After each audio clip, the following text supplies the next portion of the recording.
Leinster finished the regular season on top, heading into finals as out-and-out favourite. It's all on them right now. Never looked like losing this game versus Glasgow at all. Yes, a hard-fought game, but come away with the win, 13-5 to finish top of the table. Welcome back to Kick On Rugby channel. I'm your host, Dane Shearer. Before we get into the review of Leinster and Glasgow, let me know in the comments what you guys thought of this game. What have you thought of the URC season so far? Has your team made the finals? Has your second team made the finals? Who are the favourites to win it this year? Let me know in the comments. Hit that subscribe if you haven't already. Let's get into it. So we'll stay on Leinster first. 13-5. Look, not your most exciting game to watch. But even though it was low scoring, there was still lots of bits in it that I really enjoyed. Both teams did try and throw the ball around, although there was a ton of errors, like handling errors, that you're looking at top of the table clash in both teams that are in good enough form at the moment and have been throughout the season. And then for them to only show this standard of game. So yes, like I said, still fantastic to watch because some of the matchups within the game and just the two teams that have been probably two of the best teams throughout the season going at it. Still a great game to watch, but like I said, probably didn't live up to the hype of it. I thought it's kind of all Glasgow in the opening quarters where Leinster really had to defend well because Glasgow's attack was, I wouldn't say it was humming, but they were throwing a lot of just options, a lot of shape at Leinster. But Leinster's defense early on was clicking nicely, while the attack not necessarily clicking well at all. Like I said, handling errors throughout the game was pretty poor, very, very poor. I should have got the stats on it, but I heard at one point there was 9 handling errors, and it could have been early into the second half. So, man, 9 handling errors, that is a lot. While usually their shape on attack's really, really good. They've got the options. The ball carrier's got a ton of options. The timing on everything is working well. And the passing is out in front. Everyone has got getting the ball in the breadbasket. I think early on in this game, that wasn't happening at all. There was balls being passed to the guy's feet. The timing was out. They do attack very flat at the line. That's what helps put doubt into the defensive line, is when they're attacking flat at the line. They've got options, the guy's timing, running from depth. But in this game, they were flat at the line and then timing was off. The passing wasn't going to hand. So that makes it really hard then for the ball carrier or the would-be ball carrier to make a decision or to time their run, because you're already right at the line, but then you're getting a bad pass or your timing isn't off or someone hasn't taken the right option, so making it really hard there.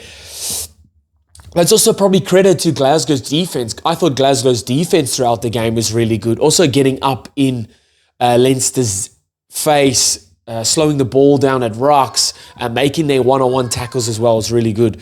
RG Snyman's offloads, again, not working well as well. Come into his start at Leinster, really, those offloads were working really well. And defenders weren't really expecting it.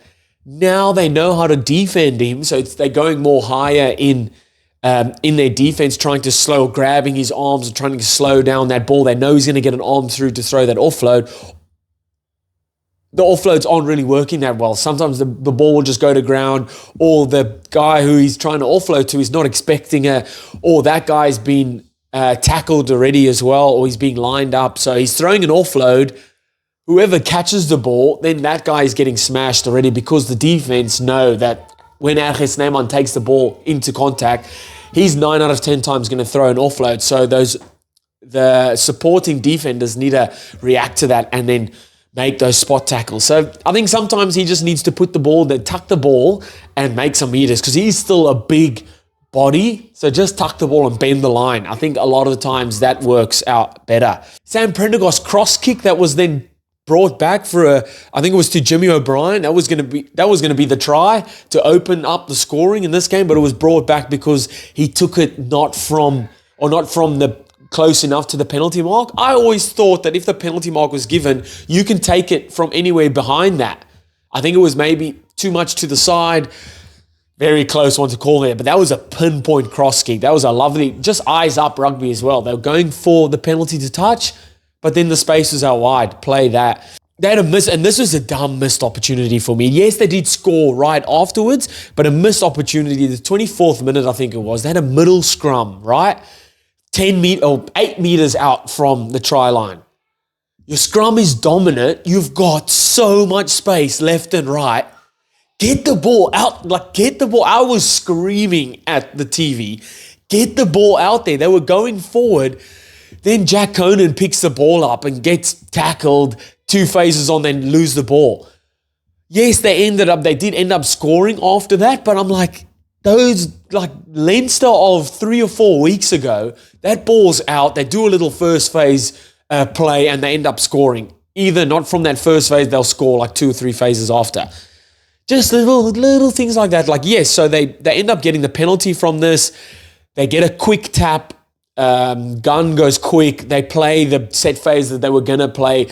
Geordie Barrett takes the ball right up until the line. Deep pass behind the back. Sam Prendergast hits Jimmy O'Brien in the corner. He goes over to score. But that, just before that missed opportunity there, we've got that solid scrum in a middle scrum. Space on either side. Get the ball out. Get the ball out. I love the little matchup between Geordie Barrett and Toi Polotu. Great. Both players massively impacting the game. Geordie Barrett had a ton of carries, good defensive reads. Toi Polotu, that one time out of nowhere, a little chip kick for himself, regathers. They go the length of the field and they almost end up scoring from that. Really, really good. I think Toi Polotu only played the first half because I think it was his first game back. Still just shows how just world-class the guy is, that he can have from, a 3 or 4 month injury, comes straight back in and can impact a game like that. He was fantastic for me. And there was a few big shots on there. Geordie Barrett got him a good one. A little bit late, but I'll let it play. Good shot there. And then in the second half, just the handling errors, man. I don't remember Leinster having this many drop balls.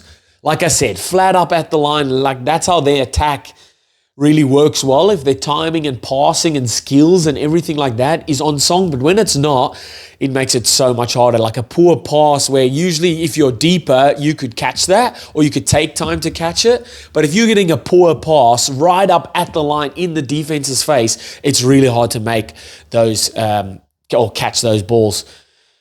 And then just credit to Glasgow on their defensive pressure there. But Leinster hold on and they move into the knockout stages. And I think they play...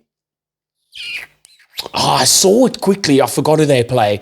But they're definitely the favourites moving into the finals for me. Touching on Glasgow quickly, I didn't think they held the ball nicely early on. They attack, throwing lots of shape at Leinster. What they did early on that wasn't really working was trying to throw the big long balls to try and get around that defense or Leinster's rush defense, and that wasn't really working when Leinster were applying, then just shifting out and making those big spot tackles out on the edges.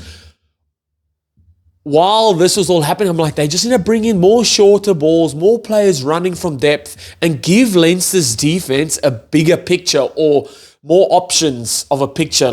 As your defense, you're running up, you're seeing 3 or 4 guys in front of you that are all options or ball carrying options. You're like, ooh, do I need to tackle here?